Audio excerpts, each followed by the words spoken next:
Hi, guys, and Merry Christmas. And for those of you who celebrate other holidays, I hope you're having wonderful holidays in your tradition as well.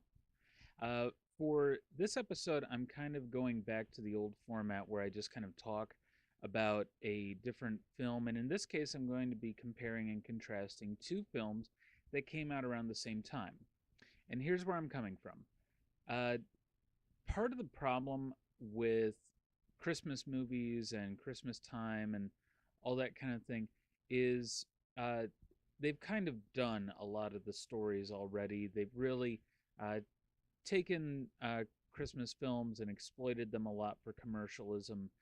And it's kind of gotten to a point where it's really hard to watch a family friendly one without it being incredibly cheesy and predictable and falling into certain tropes where there's one kid in town who is kind of down on Christmas when everyone else is happy because of this, and there's only one way to fix it. Well, that's kind of a tiring story, and I'm going to compare two films uh, where they kind of take it in different directions, but they're both about people getting involved with Santa Claus, and they're all kind of cheerful, and they're very cheesy, very corny 1980s films. Those two films are The Night They Saved Christmas and Santa Claus the Movie. Now, you've probably seen Santa Claus the Movie because it has received far more commercial acclaim as a cheesy, over the top, big budget version of a Santa Claus story. But ironically, for a movie about Santa Claus, it kind of focuses on him at the beginning and then a little bit here and there throughout the rest of the film. But for the most part, after the intro, it's mostly focusing on a couple of kids. The one kid's uncle, played by John Lithgow, and an elf named Patch, played by Dudley Moore. And honestly, on the Wikipedia page, I'm not even kidding, Dudley Moore and John Lithgow get top billing above David Huddleston, who plays Santa Claus, and above Judy Cornwell, who plays Mrs. Claus, Anya. I mean, even they even get billing above Burgess Meredith, given sure that Dudley Moore and John Lithgow were bigger stars at the time, but it's still kind of a what the heck. So I I I'm gonna be talking a little bit about that movie, and you'll kind of see how it contrasts when I get to talking about The Night They Saved Christmas. Uh, so Santa Claus the movie centers with its plot device around a sort of magical powder that makes the reindeer fly, and otherwise, I guess they're like normal reindeer or something, and it makes the sleigh fly and all that. Uh, and Patch, who is like a failed elf who tried to automate everything, decides to uh, take that powder and put it into candy and give it away for free and show that he's like actually a capable uh, and you know ingenious kind of person. So it's kind of cool. Dudley Moore does a good job. I won't pretend like any of the actors, uh, were just phoning it in with this movie. But the problem is that the writing is really, really cheesy. They have they actually have a mini McDonald's promotion right in the middle of it. I'm not even kidding. This film came out in 1985, whereas The Night They Saved Christmas came out a year earlier in 1984. Santa Claus the movie had a wide release in theaters, whereas The Night They Saved Christmas was made for television. So it had a slightly reduced budget. But anyway, so you have Santa Claus the movie, and you have this really decent cast of actors, all playing their different parts. But the problem is that for me is that um, the film doesn't quite hold up. Like as a story, it's not even really that enjoyable a story. and all of the cheesy schmaltzy moments with John Lithgow hamming it up and Dudley Moore just kind of being cute and sweet, and Santa, David Huddleston being Santa and everything, don't quite hold up quite as much as The Night They Saved Christmas. And I'll tell you why right now, actually. Okay, first off, the cast. I won't even get to the cast just yet.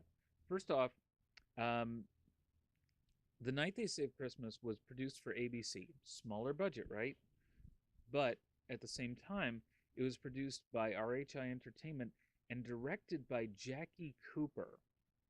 Now, for those of you who are a bit younger in the audience, if you've ever seen the original Superman from 1977, I want to say is when it came out, because I think Superman 2 came out in 79.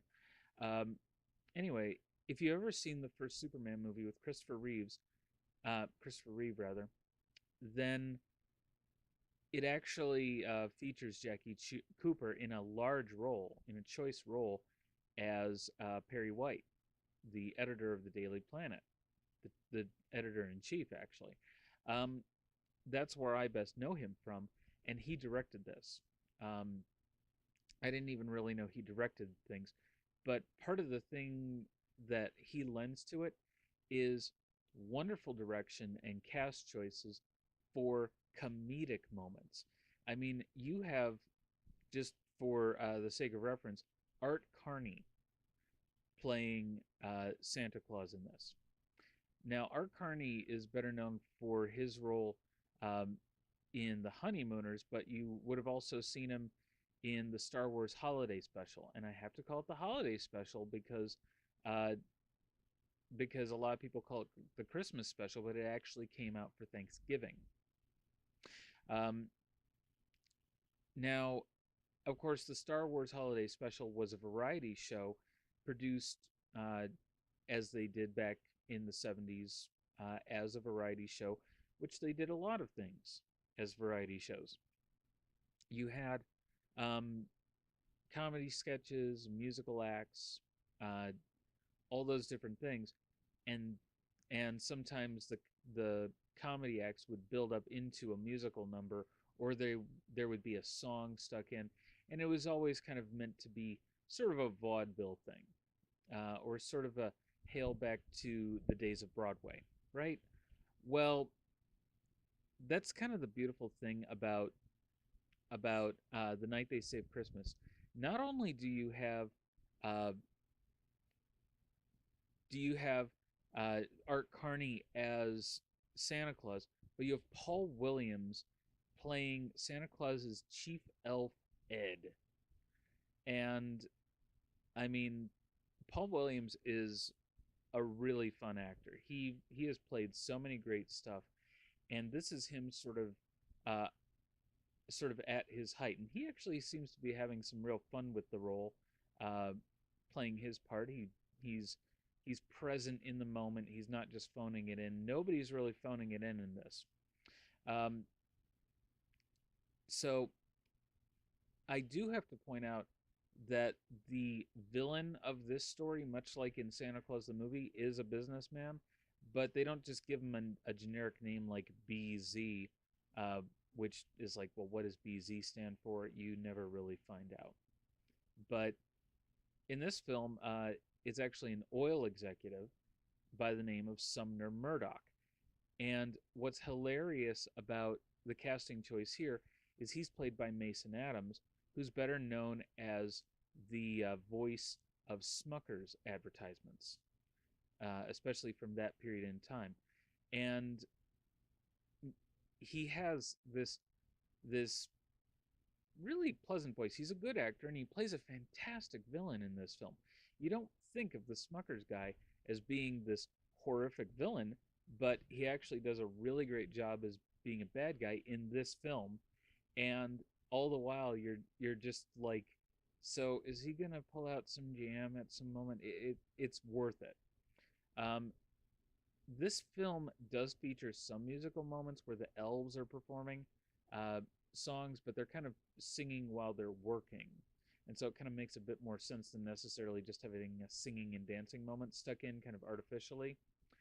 Um, and one of the things that is actually really cool is there is a scene uh, where the elves are all singing Jingle Bells, and ironically, Jingle Bells was actually a Thanksgiving song as well. Anyway, so they're singing Jingle Bells, and Santa Claus comes out and he's like, "You can sing anything you like, but no more Jingle Bells." That is so worth it at that point. Um, there's also moments where the elves are like singing this really repetitive song where they just kind of take it up a key change a little bit. Um, and then they give it a really big finish with a kind of slide up at the very end. And it's just gotta be ready by Christmas Eve, gotta be ready by Christmas Eve, and it's gotta be made with love, and it's gotta be made with love. It is so cheesy, but at the same time, it'll get stuck in your head, which is worth it because it's like, that movie, it's getting me, right? You can show it to your friends and they'll be tormented too. You can show it to your kids and uh, your kids may or may not like it. I don't know, but uh, it's a fun kind of cheesy. It's not an offensive mass marketing commercial kind of cheesy. And I think that The Night They Saved Christmas is generally just a better film. So, what this film actually is about is it still uses magic as one of the plot devices, but here, what the businessman is after is the chance to find oil up at the North Pole. I don't know why there's oil up at the North Pole, but I think it's that they're up in the uh, northern areas of Canada where there are islands, and in those regions, it's entirely possible that there would be subterranean oil. But, uh, given that the North Pole has been the North Pole a little while, um, it's not likely that that particular part of the land would have had dinosaurs on it or plant life on it that would have then, uh, fossilized and turned into crude oil, which is what they're looking for. So scientifically, it wouldn't make sense if they were at the very North Pole. But one of the things that they do have in the film is that Santa's workshop and the elf village are kind of hidden from the world, and it kind of makes sense. You can kind of appreciate it. It's kind of just a cheesy magical explanation that it's invisible and that they're dynamiting through the ice in order to get to this oil pocket, and it makes a certain amount of sense that they might blow up Santa's workshop because they do, drill for oil in uh, in the frozen north. Although it's not going to be frozen much longer with global warming. But anyway, uh, so they actually, you know, have this really interesting uh, plot where it's like it's not just Santa Claus has to stop an evil businessman who's doing something weird, you know, like in Santa Claus the movie. That one never made that much sense. They're going to have Christmas too and have people buy things. And it's like, okay, I guess that's a bad guy. But really, The Night They Saved Christmas has a lot better plot um, because it's all in danger. Uh, you're actually threatening Santa's, very life and everything. And they don't pretend like this is a film about Santa Claus, like with Santa Claus the movie, where it's like, oh, well, you have a bit about Santa Claus here and there, and he's a main character.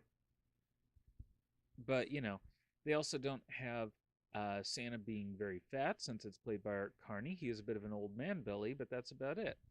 Um, One interesting point I think about the film is that they actually talk about how Santa doesn't give children toy guns.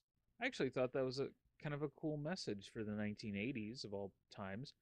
Uh, I wasn't trying to say that Santa was like a hippie or anything, but given that he's a Christian saint for both children and prostitutes, oddly enough, you can look it up. Saint Nicholas, no kidding. Um, it actually made a whole lot of sense to uh, have him not give kids toy guns. That made a lot of sense and was kind of a PC uh, message, and I'm sure it probably got a lot of people really ticked off. Well, why wouldn't Santa give kids toy guns? Toy guns are fine. Well, it's like because he doesn't want to encourage them to do violence. So he probably doesn't give toy weapons of any kind because you can have lots of toys that aren't weapons. Anyway, um, so in this particular one, you have a family that are actually going to visit the North Pole and Santa and everything. And you actually have this one really cool character that you don't get very much time with, but um, but it's like Santa's chief researcher is played by this little person, and the the the character repeats things three times at the end, like and like it's actually worked into the dialogue as if it's perfectly normal instead of some kind of quirky idiosyncrasy that the person has, like, oh well, it's just kind of a cute thing and funny thing that the person does. In this case, they actually work it in where the actor kind of emphasizes it a little differently each time, so that makes a bit of sense that they would actually repeat it for emphasis as much as uh, as much as it is a personality quirk of the character. So it was actually kind of a cool thing. You have this professorial elf who repeats everything three times. So you know, I I do have to say, you know, if you're going to watch either of these films or both of these films as kind of just as just kind of a, a, a sort of Christmas thing, or make it into a Christmas tradition, just look at the score on Rotten Tomatoes.